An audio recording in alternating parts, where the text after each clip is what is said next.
Bienvenue sur notre chaîne Success Attitude qui a pour objectif de vous aider à réussir dans tout ce que vous faites. Vous suivez notre série de vidéos sur entreprendre au Congo. Aujourd'hui, nous parlerons de la segmentation de marché. Je suis Jules Malonga Bibila, promoteur de la société Exotic Foods qui produit les aliments Emoto à Pointe-Noire au Congo-Brazzaville. Posez la question aux entrepreneurs congolais. À qui est destiné leur produit ou leur service? Plusieurs vous répondront à toute la population. Certains font des prévisions de chiffre d'affaires en multipliant le prix de leurs futurs produits par la population totale du Congo qui est de 5 millions. Ce qui est une grave erreur. Pourquoi? Parce que dans les 5 millions d'habitants du Congo, vous avez les jeunes, les moins jeunes, donc les enfants, les vieux, les hommes, les femmes, riches, pauvres, qui habitent aux 4 coins du pays. Pourriez-vous les satisfaire avec un seul produit? Si oui, en avez-vous les moyens? Il est donc important de segmenter son marché. Face à un besoin identique, les consommateurs n'ont pas les mêmes attentes, les mêmes motivations, les mêmes freins et les mêmes préférences. Ils réagissent différemment à une offre commerciale. La segmentation consiste donc à fractionner son marché pour tenir compte de la diversité des consommateurs. Quand vous divisez votre marché en groupes de clients, il vous devient donc possible de faire des choix et de focaliser sa stratégie sur un nombre restreint de cibles. Vous concentrerez ainsi vos efforts à déterminer la stratégie marketing à destination de la cible la plus attrayante ou à celle qui correspond le mieux à votre offre. Prenez les brasseries du Congo par exemple. Chacun de leurs produits a un public cible. La Turbo King par exemple est présentée comme une bière destinée aux hommes forts. Elle incarne la puissance, la virilité, la force. On voit clairement que le public cible ici est les hommes adultes. Et la communication, le positionnement, le prix et tout ce qui tourne autour est choisi en fonction de cela. La segmentation, le ciblage et le positionnement constituent donc les étapes d'un processus qui permet de tirer parti de la connaissance du marché afin de déterminer la stratégie marketing la plus adaptée. Et ceci est valable aussi bien pour les petites entreprises ou startups que pour les grandes. Pour les entrepreneurs débutants, vous êtes limité en temps et en ressources. Il est donc important de choisir un segment sur lequel vous allez concentrer tous vos efforts afin de maximiser le profit et la croissance. Il existe plusieurs critères de segmentation du marché. Les critères géographiques, le lieu de résidence, le lieu de travail, la culture, le climat.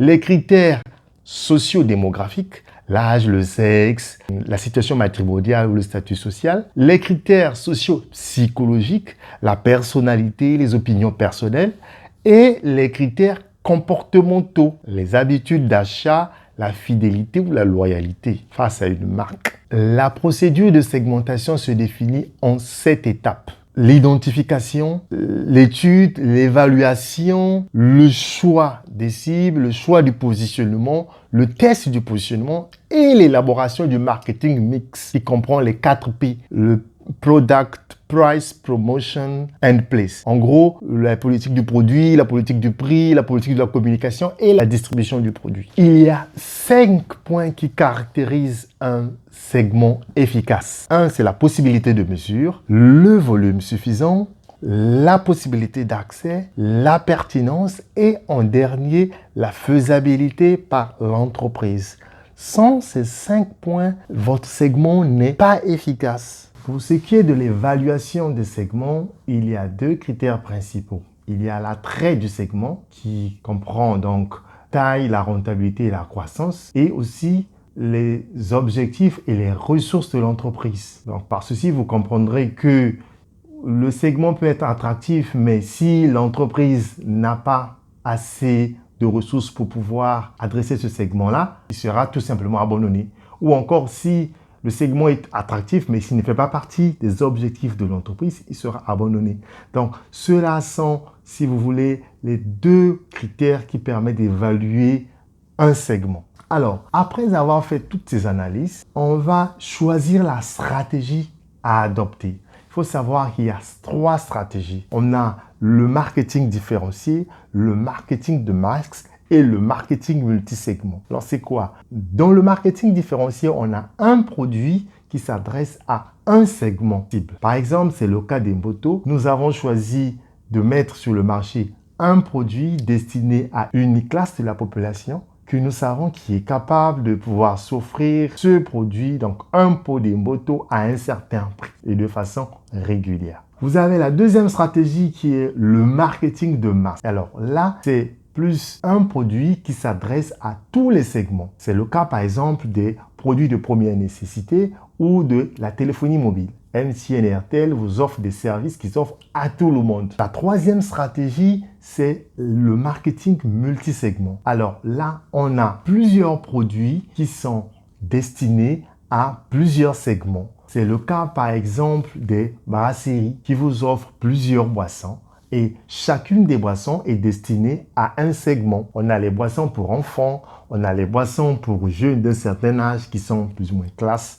On a les boissons pour jeunes ou hommes assez adultes, forts. On a les boissons pour femmes. Enfin, on a chaque produit qui adresse un public cible. Chez Mboto, par exemple, nous savons que nos principaux clients sont des femmes d'un certain âge, qui sont des mères de famille, qui font partie d'une certaine classe moyenne. Cela ne veut pas dire que les hommes ne peuvent pas acheter nos produits, ou les vieux ne peuvent pas acheter nos produits, ou les enfants ne peuvent pas acheter nos produits, mais la grande majorité de nos clients font partie de ce segment-là. Ces femmes d'un certain âge, entre on va dire 20 et 40 ans, ou plus ou moins 25 et 40 ans à peu près, et qui font partie d'une certaine classe moyenne. Et en fonction de cela, nous choisissons nos moyens de communication, notre stratégie de distribution, nos messages, notre emballage et tout ça. Et tout ce qui va autour du produit. Après, bon, il y a des exceptions, il y a des particularités, c'est pas forcément aussi bien fait,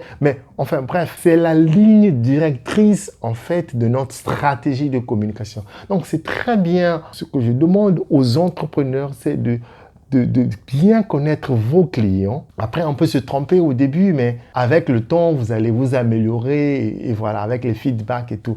Donc, c'est important, on va dire indispensable de connaître son client, de connaître le consommateur final de son produit afin de pouvoir mettre en place la stratégie la mieux adaptée pour satisfaire son client et le canal le mieux adapté pour communiquer avec lui parce que cela va de pair. Si vous connaissez votre client, vous saurez que cela ne sert à rien, par exemple, pour nous d'aller faire de la publicité à la télévision locale parce qu'on sait que notre consommateur ne va pas suivre DRTV ou TPT, vice-versa.